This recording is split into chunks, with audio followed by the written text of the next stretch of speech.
Hello guys, good morning. May nakita po akong saging dito sa kapitbahay namin. Tingnan nyo na dumidilaw na siya, may hinog na. Sana all. Kukunin na po natin kasi hindi pinapansin yung kapitbahay natin dyan sa likod. So, unahan na po natin since nasa malapit po sa ating bakuran. Unahan natin guys. So, kapag nalaman nila guys, so bibigyan na lang natin ng isang sapad guys, ano. So, tingnan nyo guys, oh, may madilaw na dun sa dalawang sapad na yung madilaw. So, bali hinog na sila. So, kukunin natin guys. Samahan nyo guys, tara.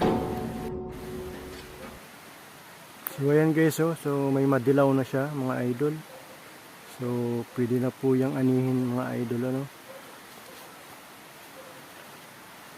Okay, maingay mga idol. So, kukunin na po natin mga